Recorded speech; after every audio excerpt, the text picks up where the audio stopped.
Hello बच्चों, चलिए प्रश्न को पढ़ते हैं। बराबर द्रव्यमान की दो वस्तुओं की सीधी प्रत्यास्थ टक्कर में। तो नीचे हमें कुछ इस टक्कर के लिए नीचे हमें कुछ कथन दिए जा रहे हैं।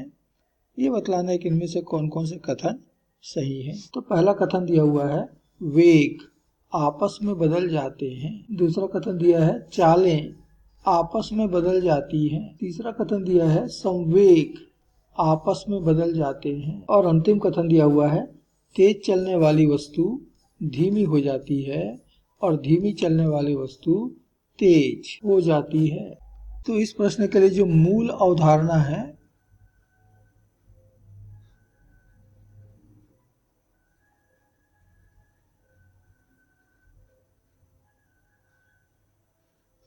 वह है प्रत्यास्थ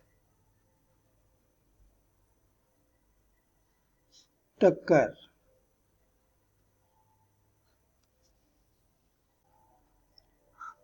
प्रत्येक वस्तु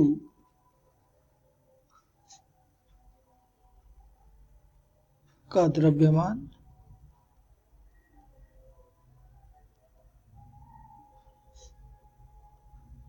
ये बराबर m है, अर्थात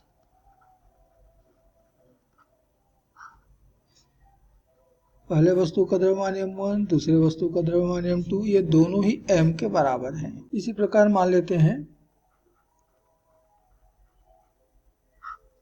वस्तुओं के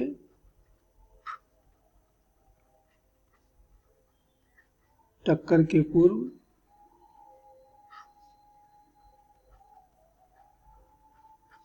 वेग u1 और u2 है तथा टक्कर के बाद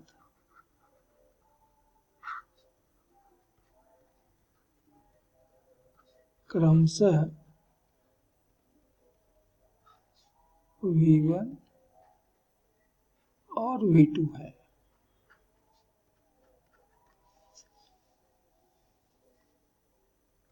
तो हमको मालूम है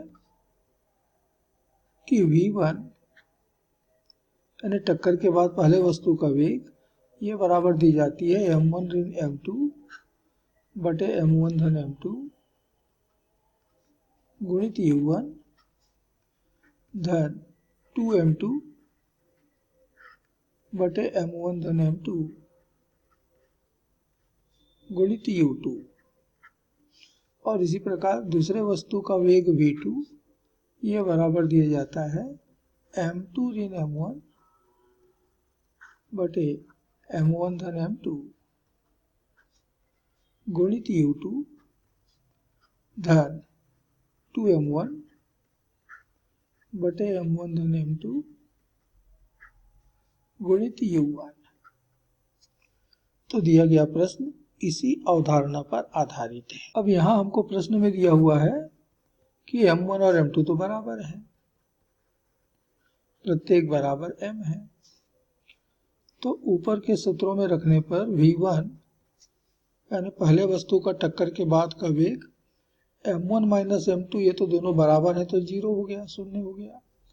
और ऊपर 2m2 है और नीचे भी m1 की जगह हम m2 रख दें तो ये भी 2m2 हो गया, 2m2 कट गया तो क्या बचेगा u2।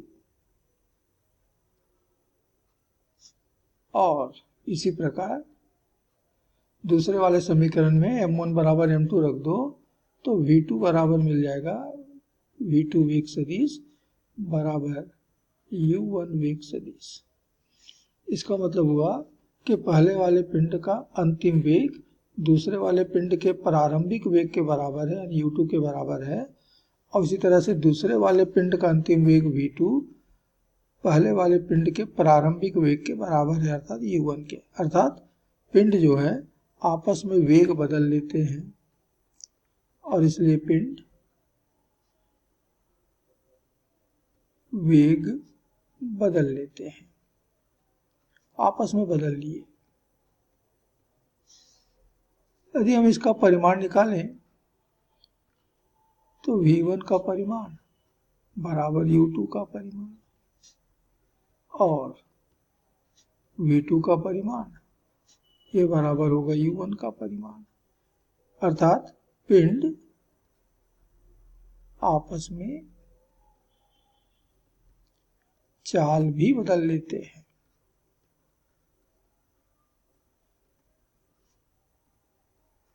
चाल भी बदलते हैं। फिर से एक बार देखें पुनः कि v1 ये बराबर u2 है। दोनों में हम m का गुणा कर दें तो mv1 बराबर होगा mu2। तो mu2 हो गया दूसरे पिंड का संवेग, प्रारंभिक संवेग, और mv1 हो गया प्रथम पिंड का प्रारंभिक संवेग। और बिल्कुल ऐसे ही v2 ये बराबर है u1 के।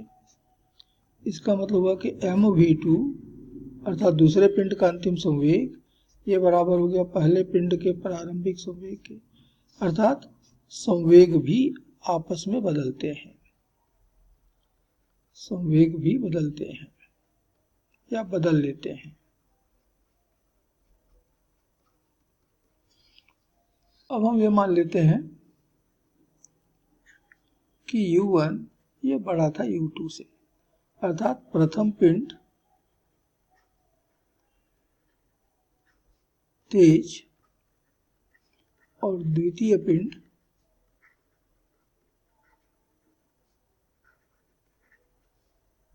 धीमा है।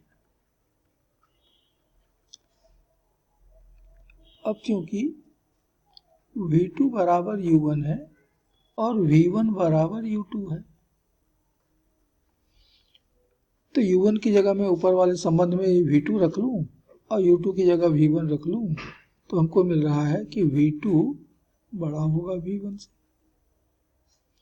अर्थात दूसरा पिंड तेज टक्कर के बाद दूसरा पिंड तेज और पहला पिंड धीमा हो गया है।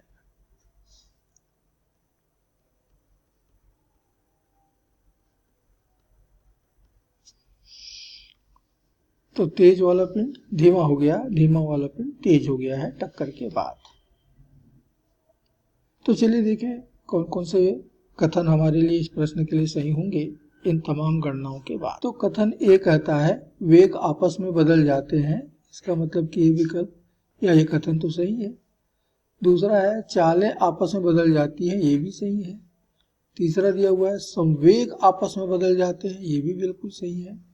और चौथा दिया है तेज चलने वाली वस्तु धीमी हो जाती है और धीमी चलने वाली वस्तु तेज हो जाती है, ये कथन भी सही है। अर्थात इस प्रश्न में चारों कथन सही है।